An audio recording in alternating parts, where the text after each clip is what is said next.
ನಿಖರವಾದ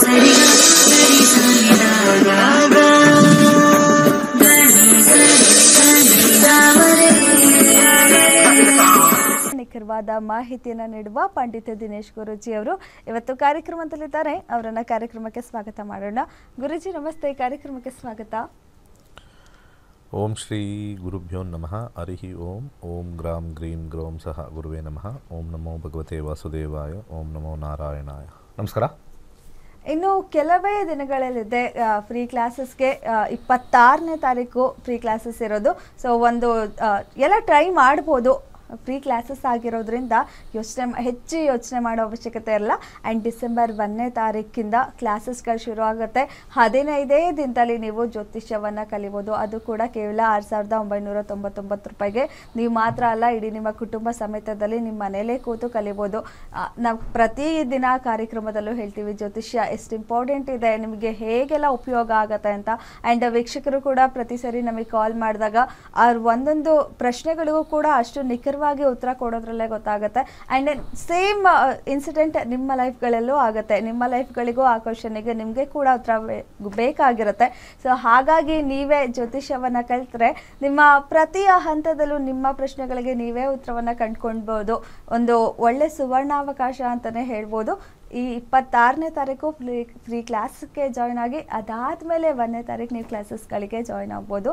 ಆ ಗುರುಜಿ ಇವತ್ತಿನ ಕಾರ್ಯಕ್ರಮದಲ್ಲಿ ವಿದ್ಯಾಭ್ಯಾಸದ ಬಗ್ಗೆ ಮಾತಾಡೋಣ. ಜ್ಯೋತಿಷ್ಯದ ಜಾತಕದಲ್ಲಿ ಯಾವ ಕೋರ್ಸ್ ತಗೊಂಡ್ರೆ ಅವರಿಗೆ ಹೆಚ್ಚಾಗಿ ಚೆನ್ನಾಗಿ ಶಿಕ್ಷಣ ಆಗುತ್ತೆ, ವಿದ್ಯಾಭ್ಯಾಸ ಚೆನ್ನಾಗಾಗತ್ತೆ ಅಂತ ಬಗ್ಗೆ. ಸಾಮಾನ್ಯವಾಗಿ ಈಗ ಜ್ಯೋತಿಷ್ಯ ಶಾಸ್ತ್ರದಲ್ಲಿರೋದೇ 12 ಮನೆಗಳು. ಭಾಳ ಹಿಂದೆ ಸಾಫ್ಟ್ವೇರ್ ಬಗ್ಗೆ ಗೊತ್ತಿರಲಿಲ್ಲ. ಜಾತಕ ಬರೀಬೇಕಾದ್ರೆ ಸಾಫ್ಟ್ವೇರ್ ಅನ್ನೋದು ಗೊತ್ತಿರಲಿಲ್ಲ. ಅಥವಾ ಭಾಳ ಹಿಂದೆ ಈ ಟೆಕ್ನಿಕಲ್ ಇರ್ತಕ್ಕಂಥ ಮಾಧ್ಯಮ ಇರ್ಬೋದು, ಅಥವಾ ಟೆಕ್ನಿಕಲ್ ಇರ್ತಕ್ಕಂಥ ಕ್ಯಾಮ್ರಾ ಇರ್ಬೋದು, ಮೊಬೈಲ್ ಇಂಡಸ್ಟ್ರಿ ಇರ್ಬೋದು, ಇವೆಲ್ಲವೂ ಕೂಡ ಒಂದು ಗಣನೆಗೆ ಬಂದಿರಲಿಲ್ಲ. ಆದರೆ 1ರಿಂದ 12 ಏನು ಮಾಡಿದ್ದಾರೆ, ಕೆಲವು ಮನೆಗಳು ಕೆಲವು ವಿಚಾರಗಳನ್ನು ಹೇಳ್ತವೆ ಅಂತ ಹೇಳಿ ಅದಕ್ಕೆ ನಾವು ಅನುಗುಣವಾಗಿ ಇನ್ನು ಮುಂದೆ 100 ವರ್ಷ ಅಲ್ಲ, ಇನ್ನೂ 1000 ವರ್ಷ ಆದಮೇಲೆ ಹೊಸ ಸಬ್ಜೆಕ್ಟ್ ಬಂದರೂ ಕೂಡ ಈ 12ರಲ್ಲೇ ಫಿಟ್ ಆಗುತ್ತೆ ಅಂತ ಹೇಳಿ ಮಾಡಿರ್ತಕ್ಕಂಥದ್ದೇ ಜ್ಯೋತಿಷ್ಯ ಶಾಸ್ತ್ರ. ಇಷ್ಟು ಸಾವಿರಾರು ಉದ್ಯೋಗಗಳಿರ್ಬೇಕಾದ್ರೆ ಅದಷ್ಟಕ್ಕೂ ರಿಲೇಟೆಡ್ ಆಗೋದು ಕೇವಲ 12 ಮನೆಯಲ್ಲಿ ಡಿವೈಡ್ ಆಗಿದೆ ಅಷ್ಟೇ. ಓಕೆ. ಫಾರ್ ಎಕ್ಸಾಂಪಲ್, ಯಾವುದೇ ದೇಹದ ಸಂಬಂಧ ವಿಚಾರ ಬಂದಾಗ 1ನೇ ಮನೆ. ಮಾಡೆಲಿಂಗ್ ಅಂತ ಕರೀತಾರೆ, ಅದಕ್ಕೇನು ಸಪ್ರೇಟ್ ಏನಿಲ್ಲ. 1ನೇ ಮನೆ. ಬಾಡಿ ಬಿಲ್ಡರ್ ಅಂತ ಕರಿತೀವಿ, 1ನೇ ಮನೆ. ಈ ಫಿಸಿಕಲ್ ಟೀಚರ್ ಬರ್ತಾರೆ, ಎಕ್ಸರ್ಸೈಸ್ ಮಾಡ್ತಾರೆ, PT ಟೀಚರ್ ಅಂತ ಅವರು 1ನೇ ಮನೆ. ಯೋಗ ಟೀಚರು 1ನೇ ಮನೆ. ಈಗ ಯೋಗ ಆಯಿತು, ಬಾಡಿ ಬಿಲ್ಡರ್ ಆಯಿತು, ಮಾಡ್ಲಿಂಗ್ ಆಯಿತು, ಮತ್ತು ಜಿಮ್ ಇನ್ಸ್ಟ್ರಕ್ಟ್ರು ಅಥವಾ ಎಲ್ಲರೂ ಎಲ್ಲಿ ದೇಹವನ್ನು ಉಪಯೋಗಿಸ್ತಾರೆ ಯೋಗ ಅಲ್ಲೂ ಬರುತ್ತೊಂದು. ಹಾಗೆ ಈ ಕೂಲಿ ಕಾರ್ಮಿಕರು ಎಲ್ಲಿ ಮ್ಯಾನ್ ಪವರ್ ಅಂತ ನಾವು ಏನು ಕರಿತೀವಿ, ಕೂಲಿ ಆಳುಗಳು ಎಲ್ಲಿ ಸಾಮಾನ್ಯ ವೇಜ್ ವರ್ಕರ್ಸ್ ಅಂತ ಹೇಳ್ತೀವಲ್ಲ, ಅದು 1ನೇ ಮನೆನೇ ಬರುತ್ತೆ. ಅವ್ರ ದೇಹ ಯೂಸ್ ಮಾಡಿ ಮಾಡ್ತಕ್ಕಂಥ ಇದು 1ನೇ ಮನೆ ಬಂತು. ಒಂದು 2-3 ಎಕ್ಸಾಂಪಲ್ ಹೇಳ್ತೀನಿ, ನಮಗೆ ಅರ್ಥ ಆಗುತ್ತೆ. ತುಂಬ ಜನ ಕೇಳ್ತಾರೆ, ಹಿಂದೆ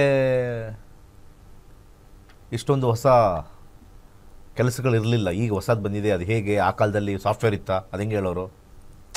ವೆರಿ ಸಿಂಪಲ್. ಆಯಾ ಕೆಲಸಕ್ಕೆ ಆಯಾಗ ಅನುಗುಣವಾಗಿರ್ತಕ್ಕಂಥ ಮನೆಗಳನ್ನು ಸೂಚ್ಯಾಂಕ ಮಾಡಿದ್ದೀವಿ. ಮಾಡ್ಲಿಂಗ್ ಇತ್ತಾ? ಇಲ್ಲ. 2000 ವರ್ಷದಿಂದ ಮಾಡ್ಲಿಂಗ್ ಅನ್ನೋದಿತ್ತಾ?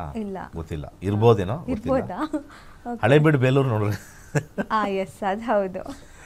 ಅದರಲ್ಲಿ ಏನೋ ತೋರಿಸುತ್ತೆ, ಅದೇನೋ ಒಂದು ಭಂಗಿಯನ್ನು ತೋರಿಸುತ್ತೆ. ಬಟ್ ಇರ್ಬೋದೋ ಇಲ್ವೋ ಗೊತ್ತಿಲ್ಲ, ಅದು ಬಿಟ್ಟಾಕಿ. ಸೊ ಮೋಸ್ಟ್ ಇಂಪಾರ್ಟೆಂಟ್ ಏನು ಅಂತಂದರೆ, 1ನೇ ಮನೆ ಅದನ್ನು ತೋರಿಸೋದು. 2ನೇ ಮನೆಗೆ ಬರೋಣ. ಒಂದು 3 ಎಕ್ಸಾಂಪಲ್ ಕೊಡ್ತೀನಿ, ಅರ್ಥ ಆಗುತ್ತೆ. 2ನೇ ಮನೆ ಅನೇಕ ವಿಚಾರಗಳನ್ನ ನಾವಿಲ್ಲಿ ತೊಗೊಂಬರ್ತೀವಿ. ಊಟದ ವಿಚಾರ ತೊಗೊಂಬರ್ತೀವಿ. ಯಾರ್ಯಾರು ಅಡುಗೆ ಭಟ್ರು, ಅದು 2ನೇ ಮನೆ ಬರುತ್ತೆ. 2ನೇದಂದ್ರೆ ಊಟ, ಆಹಾರ ಅಂತ ಬರುತ್ತೆ. ಇನ್ನು ಬಾಯಲ್ಲಿ ಇರ್ತಕ್ಕಂಥ ಒಂದು ವಿಚಾರ ಬಂದರೆ ಹಲ್ಲಿದೆ. ದಂತವೈದ್ಯ 2ನೇ ಮನೆ. ಗಂಟ್ಲು ಏನಾದ್ರು ಸಮಸ್ಯೆ ಆಯಿತು ಅಂದರೆ ಅದು ಎರಡನೇ ಮನೆ. ನಾಲಿಗೆ ಏನಾದ್ರು ಸಮಸ್ಯೆ ಆಗಿದೆ, ಬಾಯೊಳಗಡೆ ಏನಾದ್ರು ಸಮಸ್ಯೆ ಆಗಿದೆ, ಎಲ್ಲವೂ ಎರಡನೇ ಮನೆ. ಹಾಡಿನವ್ರನ್ನ ಎಲ್ಲಿಗೆ ಹಾಕೋಣ? ಹಾಡು ಹೇಳೋರು, ಹಾಡು ಹೇಳೋದು ಎಲ್ಲರಿಗೂ ಎಲ್ಲಿಂದ ಅಂತ ಗೊತ್ತಿದೆ, ಅದು ಕಾಮನ್. ಸೊ ಅದು ಎರಡನೇ ಮನೆ ಬಂತು. ತುಂಬ ದೊಡ್ಡ ಭಾಷಣಕಾರ, ನಾನು ಭಾಷಣದಲ್ಲಿ ನಂಬರ್ 1 ಆಗಬೇಕು ಅಂತಿದ್ದೀನಿ, ನಾನೊಬ್ಬ ಒರೇಟರ್ ಆಗಬೇಕು ಅಂತಿದ್ದೀನಿ, ನಾನೊಬ್ಬ ದೊಡ್ಡ ಸ್ಪೀಕರ್ ಆಗಬೇಕು ಅಂತಿದ್ದೀನಿ. ಅವಾಗ ಯಾವ ಮನೆಗೆ ಹಾಕೋದು? ಎರಡನೇ ಮನೆಗೆ. ಕೆಲವು ಟೀ ಕಂಪ್ನೀಲಿ ಒಂದು ಕೆಲಸ ಇದೆ. ಆ ಕೆಲಸ ಏನು ಅಂತಂದರೆ, ಬೆಳಗಿಂದ ಸಾಯಂಕಾಲ 20 ಟೀಗಳನ್ನ ಟೇಸ್ಟ್ ಮಾಡಬೇಕು. ಅವ್ರಿಗೆ 5 ಲಕ್ಷ ರೂಪಾಯಿ ಸಂಬಳ. ಟೀ ಟೇಸ್ಟರ್ ಅಂತಲೇ ಅವ್ರಿಗೆ ಹೆಸರು. ಅವರು ವಿಧವಾಗಿರ್ತಕ್ಕಂಥ ಟೀ ಎಲೆಗಳನ್ನು ತೊಗೊಂಬಂದು ಅದನ್ನು ಒಣಗಿಸಿ ಡಿಕಾಕ್ಷನ್ ಮಾಡಿ ಇಷ್ಟಿಷ್ಟೇ ಕೊಡ್ತಾರೆ, ಕಹಿಯಾಗಿರುತ್ತದೆ. ಅವ್ರದ್ದೇನು ಅಂದರೆ ಹಿಂಗೆ ತೊಗೊಳ್ಬೇಕು, ಟೇಸ್ಟ್ ನೋಡಬೇಕು, ಉಗುಳಬೇಕು. ಅವ್ರಿಗೆ ಯಾವ ಲೈಫ್ ಹೆಂಗಾಗಿದೆ ಅಂದರೆ, ನನಗೆ ಗೊತ್ತಿರೋರೊಬ್ಬರು ಹೇಳಿದ್ದು, ಅವ್ರಿಗೆ ಗೊತ್ತಿರೋ ಪರಿಚಯರೋರು, ಅವನಿಗೆ ಏನು ತಿಂದರೂ ಏನೂ ಟೇಸ್ಟೇ ಹೊಟ್ಟೋಗಿದೆ. 3 ವರ್ಷ ಮಾಡಿ ಮಾಡಿ ಮಾಡಿ ಮಾಡಿ ಆ ನಾಲ್ಗೆಗೆ ಆ ಟೀ ಪದರ, ಅದೊಂದು ಕೆಲಸ, ವೃತ್ತಿ. ಟೀನ ಟೇಸ್ಟ್ ಮಾಡೋದು, ಈ ಬ್ಲೆಂಡ್ ಹೆಂಗಿದೆ, ಇದಕ್ಕೆ ಯಾವ್ದು ಜಾಸ್ತಿ ಇದೆ, ಇದು ಹಿಂಗಿದೆ, ಅದು ಸ್ವಾದ ಹೇಗಿದೆ, ಅದೆಲ್ಲ ಬರಿಬೇಕದು. ಇದು ಟೇಸ್ಟ್ ಹೆಂಗಿದೆ ಅಂತ ಬರಿಬೇಕು, ಹಿಂಗೆ ಕುಡಿಬೇಕು, ಅರ್ಥ ಆಗಿಲ್ವ ಇನ್ನೊಂದು ತೊಗೊಂಡು ಹಿಂಗೆ ಬರಿಬೇಕು. ಬೆಳಗಿನ ಸಾಯಂಕಾಲ 20-25 ವೆರೈಟಿ ಬೇರೆ ಬೇರೆ ಇದ್ರಲ್ಲಿ ಮಾಡ್ತಾರೆ. ಬೇರೆ ಬೇರೆ ಇದರಿಂದ ತಳಿಯಿಂದ ತೆಗೆದು ಒಂದು ಎಲೆದು ಆ ಥರ ಎಲ್ಲ ಹೇಳಿದ್ದಾರೆ. ಸೊ ಅದಕ್ಕೊಂದು 5 ಲಕ್ಷ ರೂಪಾಯಿ ಸಂಬಳ ತಿಂಗಳಿಗೆ ಅಂತೇಳಿ ಸಂಬಳಕ್ಕೆ ಹೋಗಿ ಅವನಿಗೆ ಕೊನೆಗೆ ಈಗ ಮಸಾಲೆ ದೋಸೆ ತಿಂದರೂ ಏನೂ ಟೇಸ್ಟೇ ಇಲ್ದಂಗೆ ಆಗ್ಬಿಟ್ಟು ಹಿಂಗಾಗಿದೆ. ಅದಿರಲಿ, ಅದು ಅದೊಂದು ಕನ್ಸಲ್ಟೇಷನ್ ಬಂದಾಗ ಅದು ಹತ್ರ ಬಂದಿತ್ತು. ಆದರೆ ಇಲ್ಲಿ ಅದು ಎರಡನೇ ಮನೆಗೆ ಬರುತ್ತೆ, ಟೇಸ್ಟ್ ಹೌದು. ಹಾಗೆ ಎರಡನೇ ಮನೆಗೆ ಇನ್ನೇನೇನು ಬರ್ಬೋದು ಅಂತಂದರೆ, ಎರಡನೇ ಮನೆ ಅಂತಂದರೆ ನಮಗೆ ಕುತ್ತಿಗೆ ಸ್ಥಾನ ಅಂತ ಕರಿತೀವಿ. ಕುತ್ತಿಗೆ ಸ್ಥಾನ, ಕುತ್ತಿಗೆಯಲ್ಲಿ ಹೆಣ್ಮಕ್ಳು ಏನಾಗ್ತಾರೆ? Jewellery purchases, jewellery sales, bank balance ಎಲ್ಲವೂ ಎರಡನೇ ಮನೆಯೇ. ಬ್ಯಾಂಕಲ್ಲಿ ಕೆಲಸ ಮಾಡೋರು ಎರಡನೇ ಮನೆಯೇ ಬರ್ತಾರೆ. ಸೊ ಜ್ಯೋತಿಷ್ಯ ಶಾಸ್ತ್ರ 12 ಮನೆಗಳು ಹೇಗೆ ವಿಂಗಡಣೆ ಆಗಿದೆಯೋ, ಪ್ರತಿಯೊಂದು ಮನೆಯಲ್ಲೂ ಕೂಡ ಮುಂದೊಂದು ಸಬ್ಜೆಕ್ಟ್ ಬಂದಿರತಕ್ಕಂಥದ್ದು ಬರುತ್ತೆ. ಸೊ ದಶಾ ವಿಚಾರದಲ್ಲಿ ಬಂದಾಗ, ನಮಗೆ ದಶಾ ವಿಚಾರದಲ್ಲಿ ಬಂದಾಗ ದಶವನ್ನು ಯಾವುದು ನೋಡ್ತೀವೋ ಆ ದಶ ಯಾವ ಮನೆಯನ್ನು ಸೂಚ್ಯಂಕ ಮಾಡುತ್ತೋ ಅದು ಭಾಳಷ್ಟು ವರ್ಷ ಇರುತ್ತೆ. ಆ ಏರಿಯಾದಲ್ಲಿ ಅವರಿಗೆ ಅನುಕೂಲ ಅಂತ ಹೇಳ್ತೀವಿ ಹೊರತು ಬೇರೆ ಯಾವ್ದಾದ್ರು ಮಾಡಿದ್ರೆ ಅನುಕೂಲ ಇಲ್ವಾ? ಡೆಫಿನೆಟ್ಲಿ ಏನಿಲ್ಲ. ನಾಳೆ ನಾನು ಯಾವ್ದಾದ್ರು ಅಂಗಡಿ ಓಪನ್ ಮಾಡಿದ್ರೆ ವ್ಯಾಪಾರ ಮಾಡ್ಬೋದು. ನಾನು ಚಿಕ್ಕದಾಗಿ ಬಂದವ್ರಿಗೆ ಮಾತಾಡಿಕೊಂಡು, ಏನು ಬೇಕು ಸರ್, ಸೋಪ್ ಬೇಕಾ, ಪೇಸ್ಟ್ ಬೇಕಾ, ಟೂತ್ಪೇಸ್ಟ್ ಬೇಕಾ, ಬ್ರಷ್ ಬೇಕಾ ಅಂತ ಕೊಡ್ಬೋದು. ತಗೊಳ್ಳಿ ಸರ್, ಇಷ್ಟೇ ರೇಟು ಅಂತ ವ್ಯಾಪಾರ. ಬಟ್ ಆದರೆ ನನಗೆ ಇವಾಗ ಟೀಚಿಂಗ್ ಅನ್ನೋದು ಇದೆ. ಟೀಚಿಂಗು ಮಾಡಿದ್ರೂ ದುಡ್ಡು ಬರುತ್ತೆ, ಕೂತ್ಕೊಂಡು ಪೇಸ್ಟು ಸೋಪ್ ವ್ಯಾಪಾರ ಮಾಡಲು ದುಡ್ಡು ಬರುತ್ತೆ. ಆದರೆ ಪ್ರತಿಯೊಬ್ಬ ಮನುಷ್ಯನಿಗೂ ಒಂದು ವಿಶೇಷವಾಗಿರ್ತಕ್ಕಂಥ ಶಕ್ತಿಯಲ್ಲಿ ಅಧಿಕವಾಗಿರ್ತಕ್ಕಂಥ ಲಾಭ ಅನ್ನೋದು ಜ್ಯೋತಿಷ್ಯಶಾಸ್ತ್ರದಲ್ಲಿ ಇದೆ. ಅದನ್ನೇ ನಾನು ಯಾವ ಲೈನ್ ಮಾಡಲಿ ಅಂತ, ಹೊಟ್ಟೆಪಾಡಿಗೆ ಯಾವ ಲೈನ್ ಬೇಕಾದ್ರೂ ಮಾಡ್ಬೋದು. ಆದರೆ ಕೆಲವೊಂದು ಲೈನ್ ಅವ್ರಿಗೆ ಸಂತೋಷ ಕೊಡುತ್ತೆ, ಕೆಲವೊಂದು ಕರಿಯರು ಅವ್ರಿಗೆ ನೆಮ್ಮದಿ ಕೊಡುತ್ತೆ, ಕೆಲವೊಂದು ಕರಿಯರ್ ಅವ್ರಿಗೆ ಹೆಸರು ಕೀರ್ತಿ ಕೊಡುತ್ತೆ, ಕೆಲವೊಂದು ಕರಿಯರ್ ಅವ್ರಿಗೆ ಸನ್ಮಾನ ಎಲ್ಲವೂ ಕೂಡ ಜಾಸ್ತಿ ಕೊಡುತ್ತೆ, ಕೆಲವೊಂದು ಅಧಿಕಾರನೂ ಕೊಟ್ಟು ಕೆಲವೊಂದು ಹಣಕಾಸನ್ನು ಹೆಚ್ಚಾಗಿ ಕೊಡುತ್ತೆ. ಆ ವಿಚಾರದಲ್ಲಿ ನಾವು ಆಯ್ಕೆ ಮಾಡ್ಕೊಳ್ತಕ್ಕಂಥದ್ದು ನಮಗೆ ಗೊಂದಲ ಆದಾಗ ಜ್ಯೋತಿಷ್ಯ ನಮಗೆ ಸಹಾಯ ಮಾಡುತ್ತೆ. ಸೊ ಆ ಸಹಾಯ ಮಾಡೋದ್ರಿಂದನೇ ನಮಗೆ ಜ್ಯೋತಿಷ್ಯ ಕಲಿತಾಗ ನನಗೆ ನಡೀತಾ ಇರ್ತಕ್ಕಂಥ ದಶೆಯಲ್ಲಿ ಯಾವ ಏರಿಯಾ ತೋರಿಸ್ತಾ ಇದೆಯೋ, ಹಲವಾರು ಏರಿಯಾ ತೋರಿಸ್ತದೆ. ನಾನು ಎರಡನೇ ಮನೆ ಹೇಳಿದಾಗ ನೀವು ಡೆಂಟಲಾರು ಮಾಡಿ, ಐಸ್ ಕ್ರೀಮಾರು ಮಾರಿ, ಮಸಾಲ ಪುರಿಯಾರು ಮಾರಿ, ಎಲ್ಲ ಬಾಯಿಗೆ ಹೋಗೋದು. ಅರ್ಥ ಆಯ್ತಲ್ಲ? ಪಾನ್ ಬೀಡ ಮಾಡೋರು ಎರಡನೇ ಮನೆಯೇ, ಎರಡನೇ ಮನೆಯೇ. ಹೋಟೆಲ್ ಗೀಟಲ್ ಇಡ್ಲಿ ಗಿಡ್ಲಿ ಏನೇನು ಮಾಡ್ತೀರಿ ಎಲ್ಲ ಎರಡನೇ ಮನೆಯೇ. ಮಾತಾಡೋರು ಎರಡನೇ ಮನೆ. ಅರ್ಥ ಆಯ್ತಲ್ಲ? ಆಮೇಲೆ ಇವೆಲ್ಲ ಎಲ್ಲೆಲ್ಲಿ ದೇಹನ ಯೂಸ್ ಮಾಡೋರು ಮಾತಾಡತ್ತಾ ಇಲ್ಲ.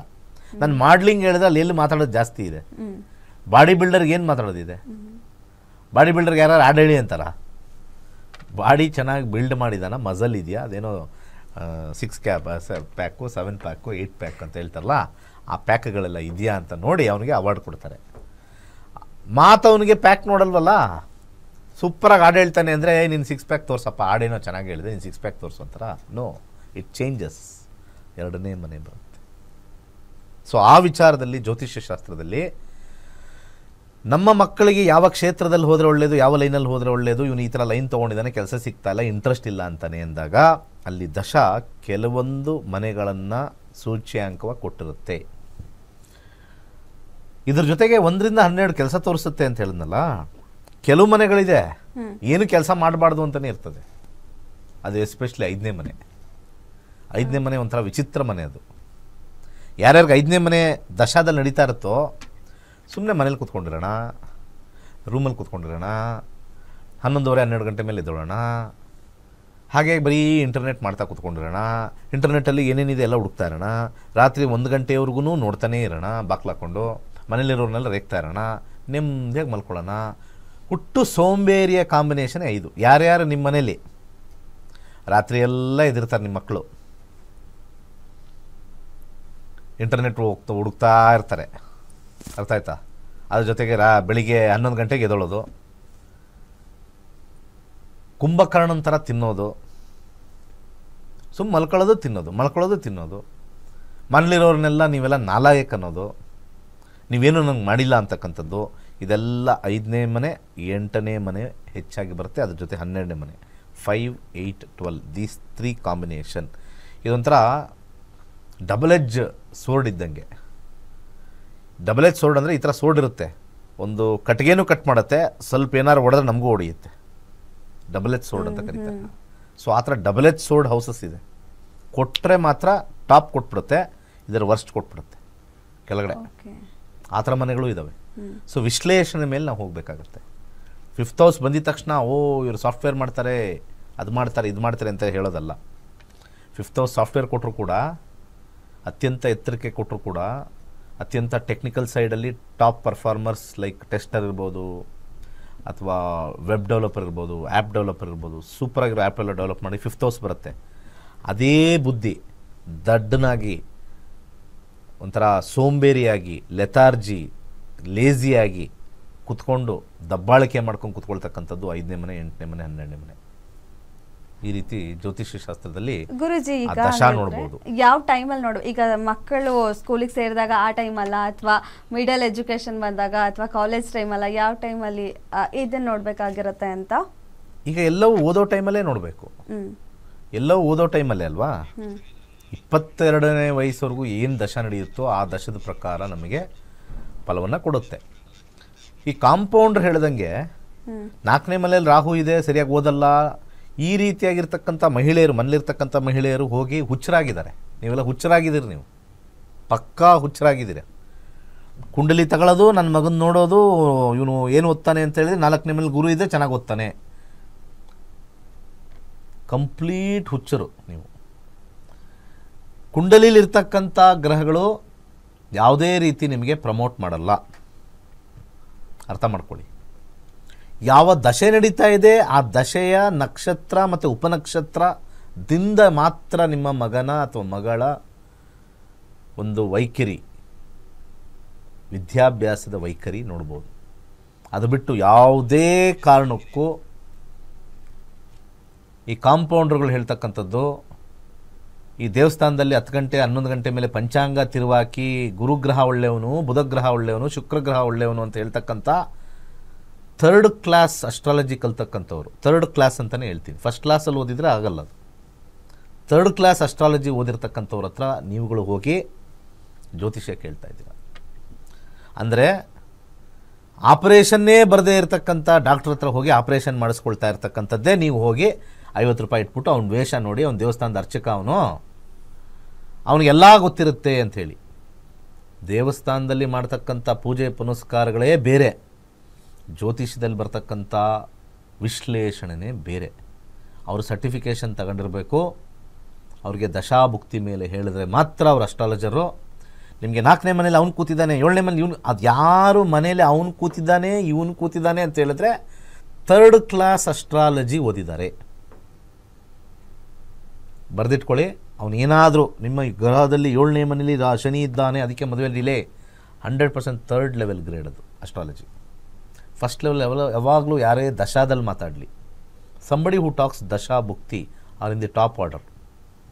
ಇಲ್ಲ ಅಂದರೆ ಆಸ್ಟ್ರಾಲಜಿ ಹತ್ರ ನೀವು ಹೋಗೋದು ವೇಸ್ಟು, ಹಣನೂ ವೇಸ್ಟ್ ಮಾಡ್ತೀರಾ, ತಲೆಗೆ ಹುಳನೂ ಬಿಟ್ಕೊಂಬರ್ತೀರ. ಅದಕ್ಕೆ ಎಷ್ಟೋ ಜನ ಜ್ಯೋತಿಷ್ಯ ಹೇಳೋಕ್ಕಿಲ್ಲದೆ ದೋಷ ಹೇಳ್ಬಿಡ್ತಾರೆ. ಜ್ಯೋತಿಷ್ಯ ಶಾಸ್ತ್ರದಲ್ಲಿ ದೋಷ ಅನ್ನೋದೇ ಇಲ್ಲ. ಜ್ಯೋತಿಷ್ಯ ಶಾಸ್ತ್ರದಲ್ಲಿ ದೋಷ ಅಂದರೆ ಏನರ್ಥ? What is the meaning of ದೋಷ? ದೋಷ ಮೀನ್ಸ್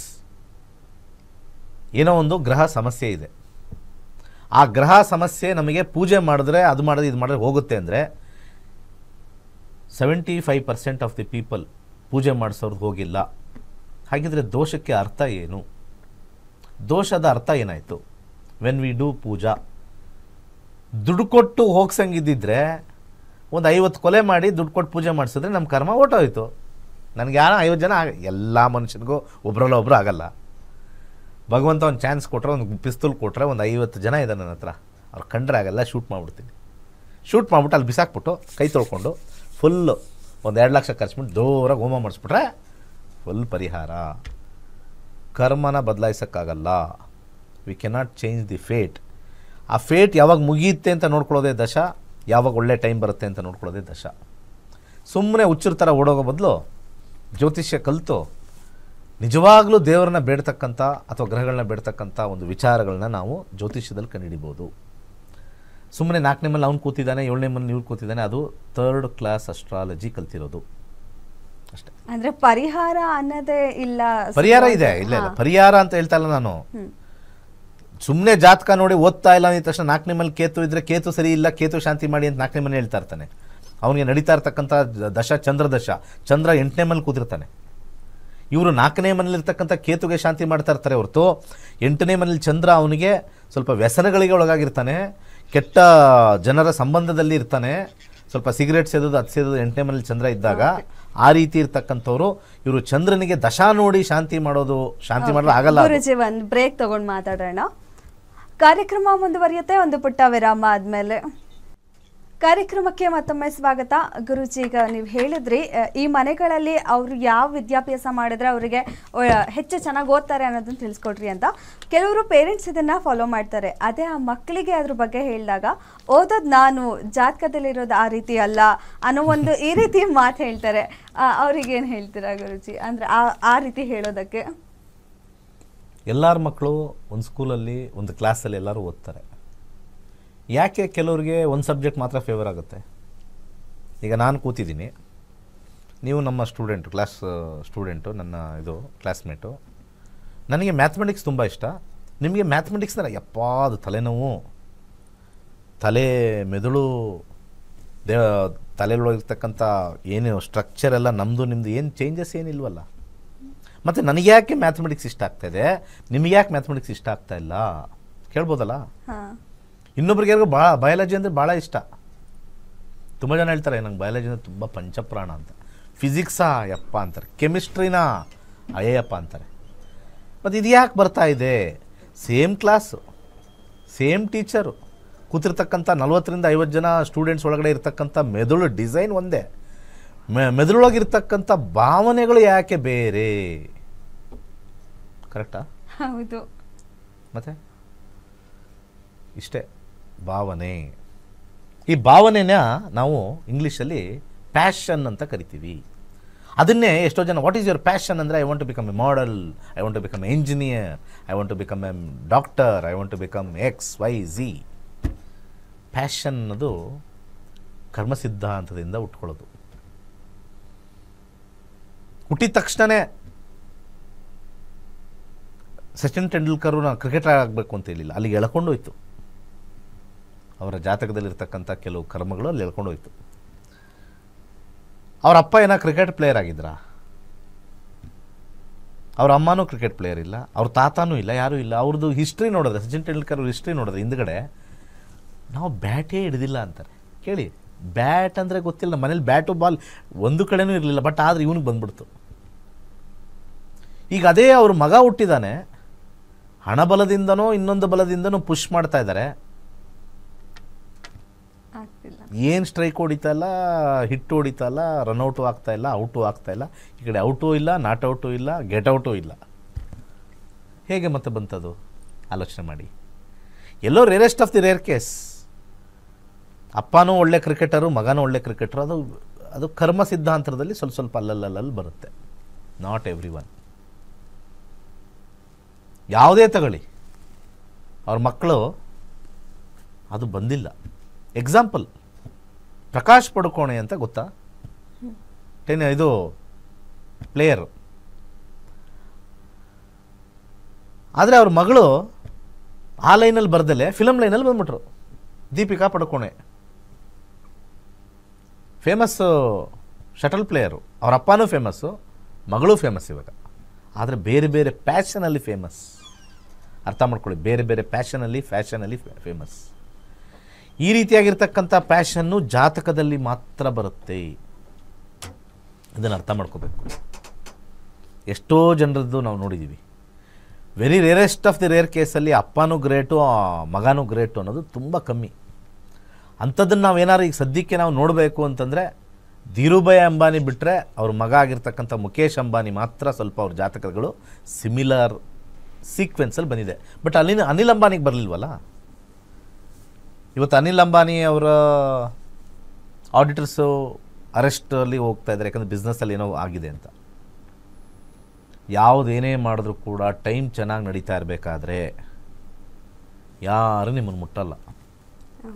ಟೈಮ್ ಖರಾಬ್ ಆಯ್ತಾ, ನಿಮ್ಮನೆ ನಾಯಿನೂ ಬೊಗಳಕ್ಕೆ ಶುರು ಮಾಡುತ್ತೆ. ನಿಮ್ಮನೆ ನಾಯಿನೂ ಟೈಮ್ ಚೆನ್ನಾಗಿಲ್ಲದೆ ಇದ್ದಾಗ ಬೊಗಳುತ್ತೆ. ನೀವು ಎಷ್ಟು ಒಳ್ಳೆಯವರಾಗಿರ್ತೀರೋ ಅದು ನಿಮಗೆ ಎಫೆಕ್ಟ್ ಮಾಡಲ್ಲ. ಜ್ಯೋತಿಷ್ಯ ಶಾಸ್ತ್ರದಲ್ಲಿ ಇದೇ ಹೇಳೋದು. ನೀವು ಏನೇ ಮಾಡಿರಲಿ, ನೀವು ಒಳ್ಳೆಯವರಾಗಿದ್ದರೆ ಬೊಗಳೋ ಟೈಮು, ನಿಂದನೆ ಟೈಮ್ ಎಲ್ಲ ಬರುತ್ತೆ. ಸುಮ್ಮನಿದ್ಬಿಟ್ರೆ ನೀರು ಕೊಚ್ಕೊಂಡು ಹೋದಂಗೆ ಹೊಟ್ಟೋಗುತ್ತೆ ಇಲ್ವಾ, ಅದು ಹಂಗೆ ಕರೆಯಾಗಿ ಉಳಿಯುತ್ತೆ. ಸೊ ಇದು ಕರ್ಮ ಸಿದ್ಧಾಂತದಲ್ಲಿ ಮತ್ತು ಜ್ಯೋತಿಷ್ಯ ಶಾಸ್ತ್ರದಲ್ಲಿ ಬರ್ತಕ್ಕಂಥದ್ದು. ಕಲೀರಿ, 26ನೇ ತಾರೀಕು ಬಂದು ಕಲೀರಿ. ನಿಮ್ಮ ಮಗಳ ಅಥವಾ ನಿಮ್ಮದೇ ಓನು ಏನು ಇಂಟ್ರೆಸ್ಟು, ಇದನ್ನು ಮಾಡಿದ್ರೆ ನನಗೆ ನೆಮ್ಮದಿ ಇರುತ್ತೆ, ಎಂಡ್ ಆಫ್ ದಿ ಡೇ ಸ್ಯಾಟಿಸ್ಫ್ಯಾಕ್ಷನ್ಗೋಸ್ಕರನೇ ಜ್ಯೋತಿಷ್ಯ ಇರೋದು. ಹಣ ಗಳಿಸೋಕ್ಕಲ್ಲ, ಅಥವಾ ಹಣೆ ಬರ ನಿಂದು ಗೊತ್ತಿಲ್ವಾ ಅನ್ನೋಕ್ಕೆ ಹೇಳ್ತಕ್ಕಂಥ ಹುಚ್ಚರ ಥರ ಮಾತಾಡ್ತಾರಲ್ಲ ಜ್ಯೋತಿಷ್ಯ ಅಂದರೆ, ಅವ್ರಿಗೆ ಹೇಳ್ತಾ ಇರ್ತಕ್ಕಂಥದ್ದು. ಸ್ವಲ್ಪ ಲೂಸ್ಗಳಿರ್ತಾರೆ, ಲೂಸ್ ಟಾಕ್ಸ್ ಮಾಡೋರು ಲೂಸ್ಗಳಂತಲೇ ಹೇಳ್ತೀನಿ. ಒಳ್ಳೆಯದಾಗಿ. ಓಕೆ, ಧನ್ಯವಾದ ಗುರುಜಿ. ಸರ್ವೇ ಜನ ಸುಖಿನೋ ಭವಂತು. ಡಿಸೆಂಬರ್ 1ನೇ ತಾರೀಕಿಂದ ಜ್ಯೋತಿಷ್ಯ ಶಾಸ್ತ್ರದ ಕ್ಲಾಸಸ್ ಶುರು ಆಗುತ್ತೆ. ಕ್ಲಾಸಸ್ಸಲ್ಲಿ ನೀವು ಏನೆಲ್ಲ ಕಲಿತೀರಾ ಅನ್ನೋದ್ರ ಬಗ್ಗೆ ಈ ವಿಡಿಯೋದಲ್ಲಿ ಇದೆ. ಇದಾಗಿತ್ತು ಇವತ್ತಿನ ನಕ್ಷತ್ರ ನಾಡಿ ವಿಶೇಷ ನೇರ ಪ್ರಸಾರ ಕಾರ್ಯಕ್ರಮ. ನೋಡ್ತಾ ಇರಿ ಗ್ಯಾರಂಟಿ ನ್ಯೂಸ್. ಸುದ್ದಿ ಖಚಿತ, ನ್ಯಾಯ ನಿಶ್ಚಿತ.